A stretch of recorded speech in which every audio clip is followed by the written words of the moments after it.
Welcome back to another episode of the Downsizing Roadmap podcast with your hosts, Jodi Roscoe and Heather Fisher. We're talking about all things downsizing, from our own experiences with clients to guest experts. Let's make downsizing easier, one conversation at a time. Hi, welcome to the Downsizing Roadmap podcast.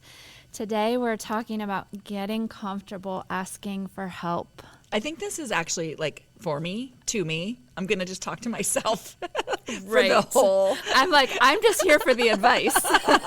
What do we do? What am I saying about this? Because I'm saying it to myself. Yes, I definitely struggle asking for help. I am so thankful my mom, raised us to be Self-sufficient and strong, independent women. And as my mom would say, strong like bull. She would say that all the time.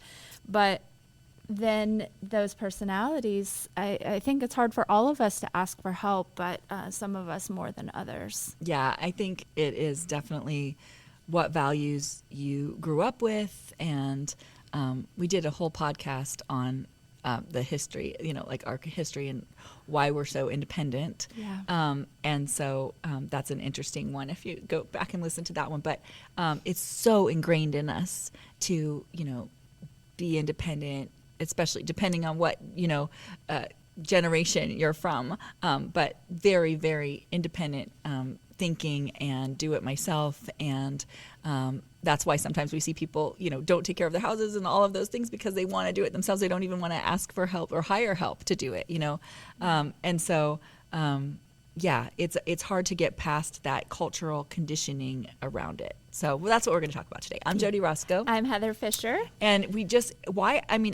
asking for help just feels so hard sometimes. But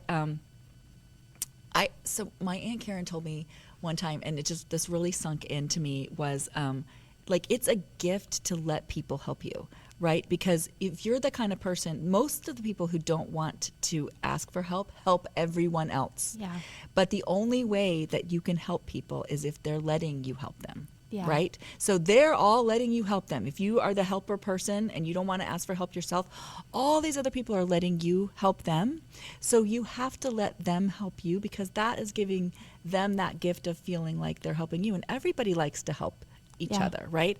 And so that really kind of stuck with me that, people can only help you if you will accept it. And when she said that, I was like, aren't you smart, Aunt Karen? Yes, such a great way to look at it, Aunt Karen. Thank you for the advice. We need her here. So every once in a while I hear it in my ear and I'm Yeah. like, oh, yeah, give them that gift of letting them help you. Yeah, I think that's so true. We find, people want to help. I think as humans, we all get that good feeling from helping and we all want to help.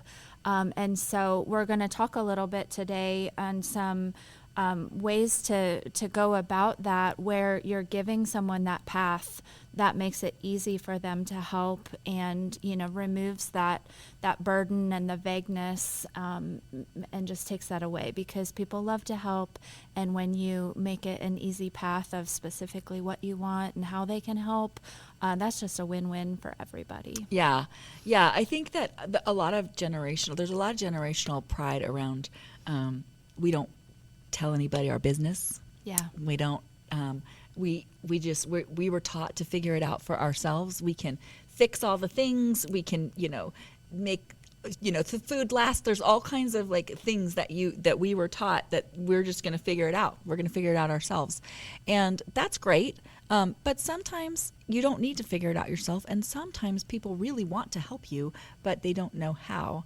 And so that's something that we're going to talk about. Shame and guilt. Sometimes it feels like, oh, I should be able to do this myself. Yeah.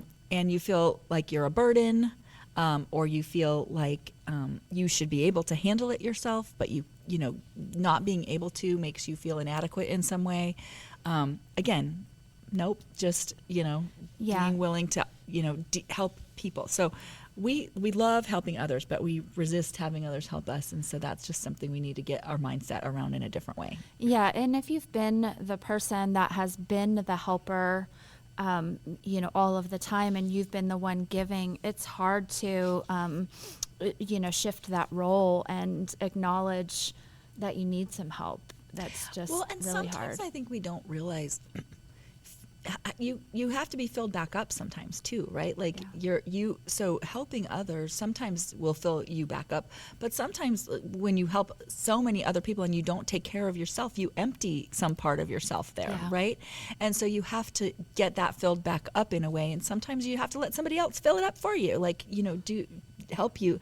And some people will help lots and lots, but then they kind of feel resentment, like nobody's helping me, but they're not letting them help them. Yeah. Like, so are you doing that? Is that when you're like, if your mindset is like, oh my gosh, I help everyone else and nobody helps me, are you letting them help you? Or are you, pushing them off and they're trying to help you and you're like, no, I got that. And so then they think, oh, she's fine. Like, she doesn't need it. And you do need it. You just have sent the wrong messages. Yeah, absolutely. I think one other bonus is that people don't always realize what resources or help is out there. And that can both be through, like we've uncovered in focusing on downsizing, so many resources that are available for people that we could share with you if you tell us your hurdle and ask and all of that. But a lot of amongst your family and friends, for instance, you have a tree that needs cut down in your yard. You don't know that your neighbor has exactly the saw that would make it a 10-minute job versus, you working on it for 10 hours. Because you don't have the right tools or the right strength or the right ladder, things like that. So putting that ask out there, sometimes the solution is so much easier than what you're slogging through trying to do something yourself. Yes, for sure. You don't know what other people have or what their skills are or what their talents are.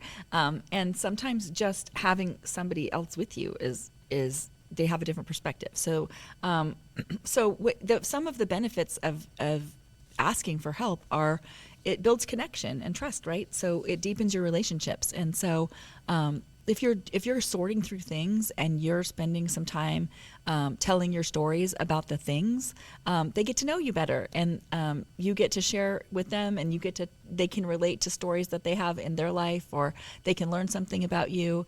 So I think the relationships that happen when you're asking for help or helping each other helps you make deeper connections with people. Yeah, I think that reciprocity really ends up benefiting both people. Yeah. When you open that door and ask for that help, you're able to return the favor in gifts of time or energy or skills that you have back and forth, and it becomes just this relationship that is much deeper because you're both helping, each other, Yeah. maybe in different ways. Yeah, it also models healthy behavior, right? If you're asking for help, maybe somebody who's afraid to ask for help will think, oh, that's okay. If they're asking, I can ask for help back, or I can ask too.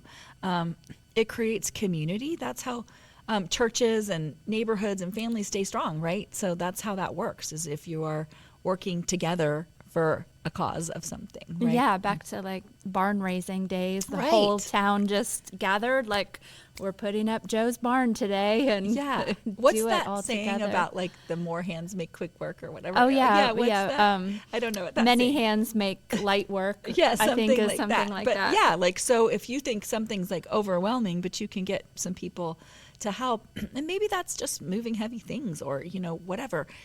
But the more the better in getting something done, especially if you're cleaning out something and you just actually did do some physical cleaning or things, Yeah. that kind of stuff. If everybody takes a job, that happens so much more quickly than if you're just trying to do it all yourself. Yeah, absolutely. And it helps you avoid burnout or maybe injury if you're trying to lift heavy things. But if you're doing a big transition and you're having to kind of sort through things over and over and over every day, you can definitely burn out. And just having some camaraderie or having somebody to share that with, or make sure you don't pick somebody who wants to keep everything. Make sure you pick somebody who just has a perspective that you're working through to let go of things.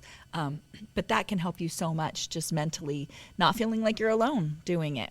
Yeah, and getting through with some help to accomplish a big project of, reducing things or getting a big cleaning job done, it can have that ripple effect of everything after it being easier Yeah. because you have more space or you have less to clean or things like that because you asked for help to get over that initial mountain. Yeah, and it's not taking, it's asking for, somebody to walk with you through the process. Like just inviting somebody to share that process with you instead of thinking that you're taking. And I will say, when we see this, so many of the kids want to help, but they don't know how. And that goes back to, I know I'm always go back to that first step because I think the first step is the one that gets skipped the most in our 5-step process. And the first step is to be dreamy about what is happening and kind of come up with what you want that future to look like. And if you do that, then you have parameters to invite somebody to help you and be much more specific, and you guys can have a conversation about what that future is going to look like, so everybody's on the same page. And so when everybody's on the same page, you know what you're working towards, and then you can break that down into specific things that need to be done, and then you can ask for help. Because if you're just like, I need help, your kids don't know what that means. Like they want to help you, but they don't know where to start, and you don't know where to start. So if you start with what that future looks like and what you think you're going to need, and I don't really need anything from this basement except for a few specific special things, then okay, what are we going to do with all of the rest of that stuff? That's a project, right? That turns into something that's more specific and easy to understand. I need help with the garage because I'm moving into a condo and I'm not gonna need any of these gardening tools anymore, or I'm not gonna, whatever. You have more parameters to help understand. I know from my own experience that's so much more helpful. When I can be visiting my mom and be like, okay, make a list. If there's things you need me to do, we can just work through that list real quick and then move on to visiting or going to lunch or whatever we were going to do, rather than that vague, like, oh, I'm just feeling overwhelmed. And I would love to help her, but I don't know what chunk I can tackle and get done and make progress without knowing that overall plan, or just those things of like, here's specifically what I need help with. Right. I can absolutely do that. Well, and if you're the adult kid, if they're saying they're overwhelmed, ask them what's bugging them the most, right? Mm-hmm. What is the thing that's irritating them the most? And it may be like, I can't get these things upstairs, or I can't get these things downstairs, or I need to, I just have been focusing on all those pictures I have in that, whatever it is that, they might have, something specific. What's bothering you the most? Let's tackle that first. And if it's you getting ready to ask your kids, ask yourself the same question. What's bugging you? Is it, all that stuff all that Tupperware falls out of that one cupboard every time I open it, right? We're going to deal with that. Like, what is it? It doesn't even have to be anything, monumental, or like I want to deal with every, sentimental thing that I have in the house today. Like, it can be something like that cupboard bugs me, or, this, I can't open that door all the way because I put a bunch of stuff over there, whatever it is. And you can handle things little bits at a time, and then it will snowball into something bigger that feels great. Yeah, absolutely. So let's talk a little bit about what happens when you don't ask for help.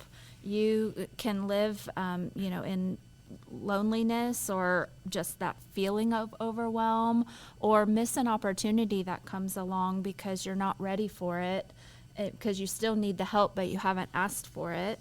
I mean, what happened, like for me, my mom, a lot of stuff, I didn't get the stories of it, and I missed that opportunity forever because I won't ever get to get those stories. And so don't do that. Share what's important about the stuff that you have, and spend the time to be able to do that. Yeah, absolutely. You can be putting your health or your safety at risk if you're not asking for help and you're being stubborn at that. I've seen, family members do that and just continue doing something that someone else could do with a lot less risk and would be happy to do for you. Yeah, But moving heavy things, heavy boxes, getting up on ladders, any kinds of those things. Just somebody else that's, younger and more able can probably definitely do that easier and with less risk of injury. Yeah, pulling down decorations from attics, things like that.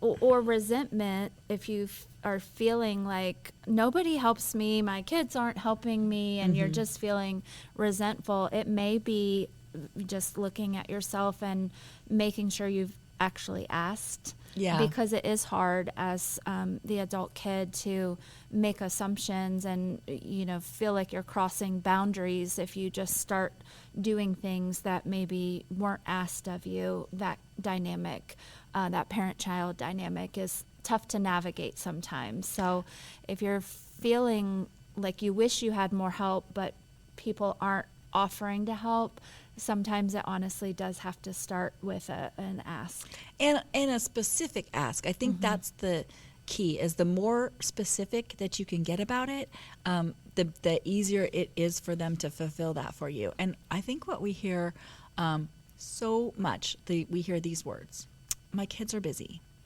And your kids are busy, and they do have busy lives, and that's all true. But don't make the decision for them in that they don't necessarily want to help you. If it feels like they don't want to help you, and I'm not saying that some kids can't help you, I get that, but a lot of kids aren't helping because they don't know what to do specifically. Yeah. And so they're like, I want to help my mom, but I don't know what to do, and I don't want to, like you said, cross any boundaries or step over, whatever.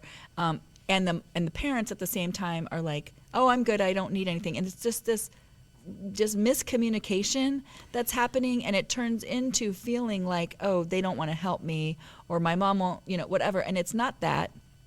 It's just that neither of you know what needs to be done specifically, and how to help each other, and how to ask, and then how to do it. There's a huge difference. Yeah, there's a huge difference between saying, I'm thinking about downsizing. Can you help me sometime? Or I've been thinking about, reducing the amount of stuff in the basement. Could you come over for 2 hours next Saturday and help me bring stuff upstairs to the donation center? Like those dynamics, one will never happen because it's too vague. And the other absolutely, could happen. Yeah. Yes. So yeah, I think it's just sometimes not asking because you feel like they're busy. And so that's you just assuming that they're too busy to help you. But then sometimes people get bitter about that, even when they haven't asked, right? Yeah. And then not being specific about what it is that needs to be done. And you might not know every single thing that needs to be done. And that's okay. And it will reveal itself as you work towards it. So just pick the thing that is the most glaring, obvious thing. Yeah. I am sick of all that stuff on the dining room table, because I just put it there as a place when I don't know what to do with it. I'm going to clean off the dining room table. Do you have an hour or two on some let me know the best time for you. You can say this weekend, or you can say whatever works in the next week. Do you have 2 hours that you could come over and help me? Yeah. Whatever that is. I need to sort my paperwork into stuff that is important. I need to clean off the dining room table. I need to move things from the basement. Whatever it is, pick something specific and ask for it. And then the next, a couple weeks later, it might be something else. And like I said, it will just start to reveal itself. You'll start to see it yourself and be like, oh, that bugs me, or that bugs me. And you'll get through it. Yeah, absolutely. There's ways to ask for help too. That's more in line with like an accountability partner. You can ask a friend, hey, I'm really wanting to go through my photos. Do you want to come over for coffee once a week? Yeah. And we'll both go through and then we'll go through yours. Yeah, whatever that looks like. There Yeah. are ways to just have that moral support as help too. Not always just pulling in somebody. It's just keeping on track.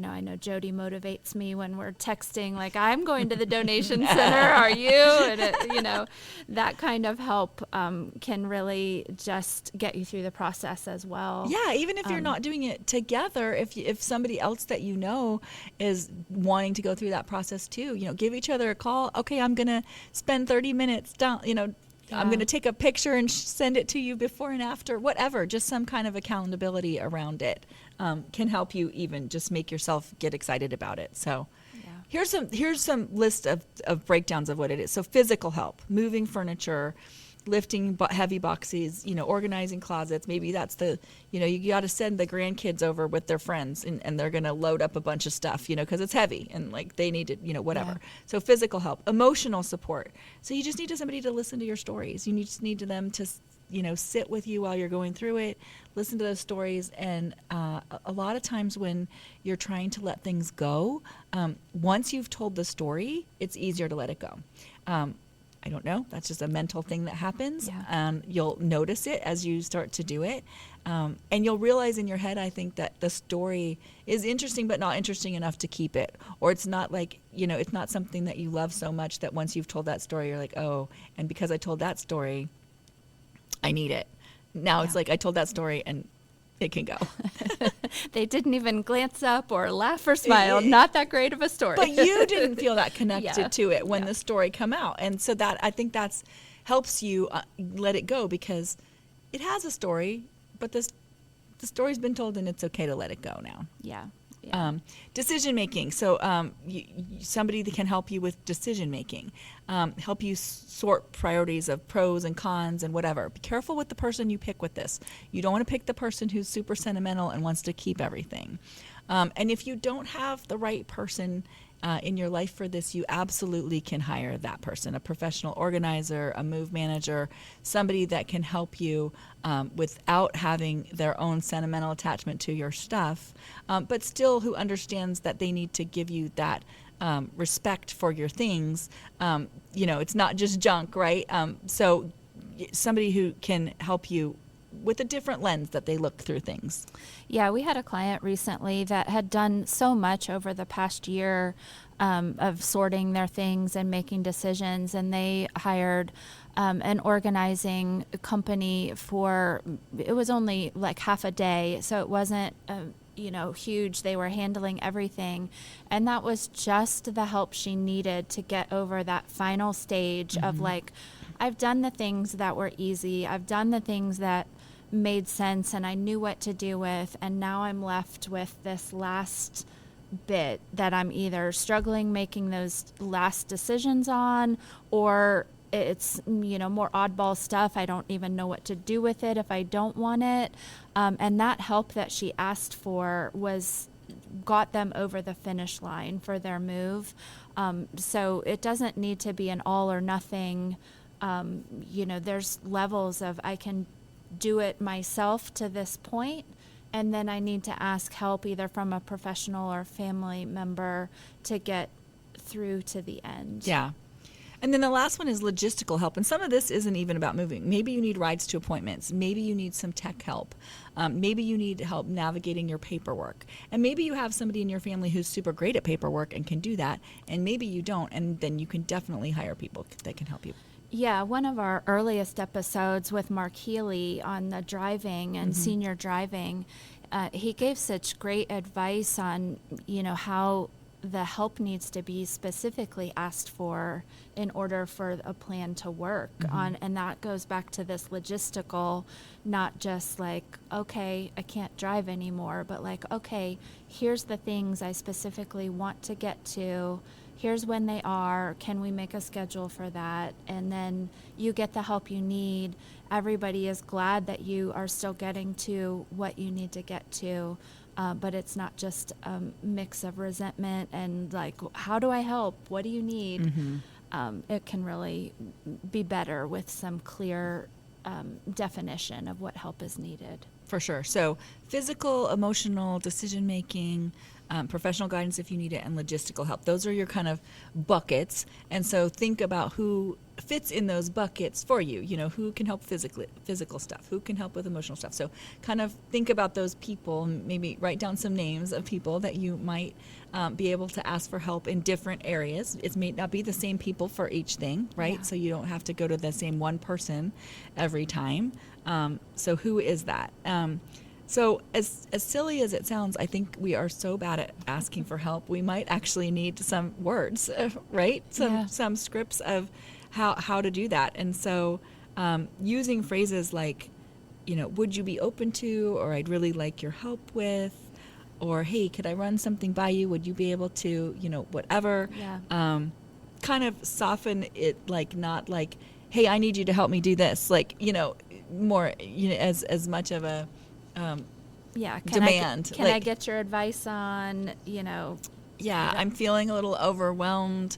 Could we grab coffee and just, go through a few of my pictures, or, whatever that is. Like, so, and think about the people in your life, the ones that are really organized because they love to be organized. Like, those are the kind of people who would be like, that's fun to them, right? It's Yeah. fun. It's not like you're asking them something that's so out of their wheelhouse. They love that. Or seeing someone that's successfully gone through whatever you're needing help with, if it's downsizing, your friends that have already done all of that, what worked for them, what didn't, what help did they get that you might not know about, just noticing that your neighbor might be great in their garden, Yeah. and helping you with something in your yard might just be an extension of what they already love to do. They're not going to be fish out of water. They're just like, yeah, I will absolutely, trim your bushes when I'm doing mine. yeah, And they probably can't wait to do that. They've probably been looking over there and going, I wish I could go trim their bushes. oh my gosh, I had a neighbor years back, and I was a single mom dealing with my house and the yard, and busy life at the time, and it was overwhelming. And I didn't have the right tools. We had a lot of trees in our neighborhood, and I had my rake, and it would take me hours and hours if I was going to rake all these leaves, and he would just quietly bring his little ride-on thing with the trailer that scooped up all the leaves, and he would just wave at me as I'm out there raking, and he would just buzz around and do my whole yard around me, in a half hour, where it would take me, a whole day. And people love to help like that. Yeah. And he would do that, and I knew I could count on him for those type of things that were easier for him than they were for me. And what a gift. Because it wasn't my skill set Yeah. and my tools, and Right. didn't have the things. So there's lots of people in your life where something you're feeling overwhelmed by is easy because of their talents, because of resources they have, whatever it is. Try to connect with those people, and it will be a joy for them to make something that's simple for them, simple for you too. Yeah. Yes, for sure. Yeah. So don't be afraid to ask for those things. Because remember, letting them help you is a gift, right, Aunt Karen? Yeah. Yes.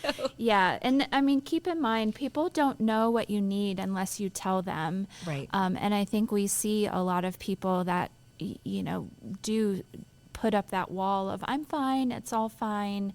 And maybe it's them not wanting to fully look behind the curtain themselves and see how things have changed. And certainly we have just been talking about how hard it is to ask for help, even when you know you need it. But people don't know unless you ask. So we can only encourage you And to I think the take people that who leap. look so capable are the ones that don't get the help, because it just seems like, oh, they're okay. Like, I don't have to, help them. But they still might need it. Like, they still might need those things. So, again, just be really specific in the beginning. A global, like, I need help just feels big and like, okay, but I don't know what to do for you. I think that's like when something has happened to somebody that's tragic, or, like some kind of a thing. When people are like, oh, just let me know what you need. Like, you don't know. They don't know how to help you. But if they say something specific like, hey, I'm going to bring you a meal on Thursday, okay? And then, that's so clear and easy. So you need to make it that clear and easy when you're asking for help, of what it is. It needs to be very like, hey, I need some help going through my clothes in my closet.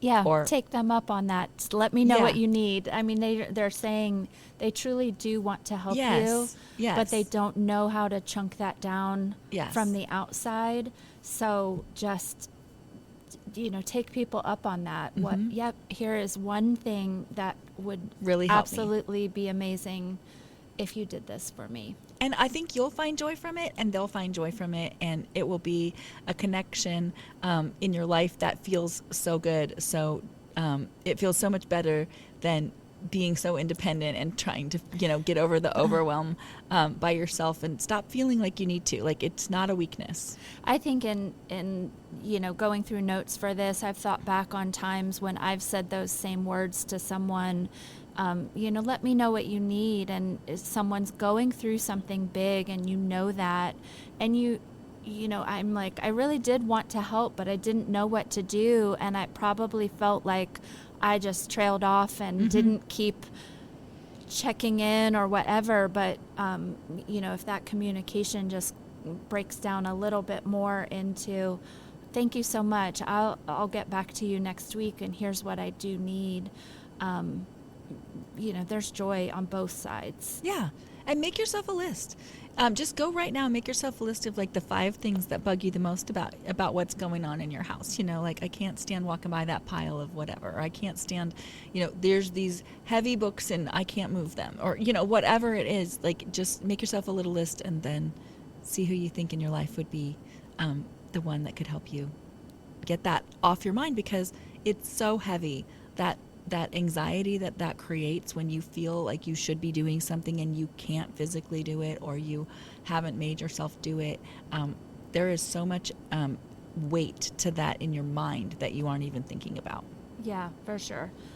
So a little mini challenge, ask for one thing this week, big or small. Just practice, because we know with anything, practice makes it easier. The first time you go out on a limb and ask for help, it might feel uncomfortable, but it gets easier. And even if you're met with not with the reaction you wanted, and that doesn't, ask again. Just get over that hump, get used to it. There's so many people that would love to help you. If you need anything from us, resources, ideas, strategies on how to move forward, please reach out to us for that ask. Downsizingroadmap.com. We are there. You can reach out to us by email. You can come in through our downsizingroadmap.com/help if there's anything specific that you need, or just start with our free guide, downsizingroadmap.com/guide. All of those options.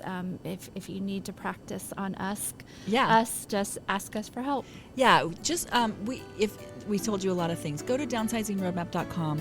All of that stuff is there on our website, and we also have a little Facebook group where everybody that's going through this can go in there and join and ask questions and kind of help each other. So you can join that as well. So downsizingroadmap.com has all of that. All of that right on the homepage. Yep, right on the homepage. So we would love to connect with you outside the podcast. So go ask for some help today. Yeah, and we will be back next week with some more advice. Bye-bye. Thanks for joining us on the Downsizing Roadmap podcast. If you found this episode helpful, be sure to subscribe, leave us a review, and share it with someone who might need a little downsizing inspiration. Have questions or ideas for future episodes? Reach out to us on our website, www.downsizingroadmap.com. Until next time, let's keep simplifying and moving forward.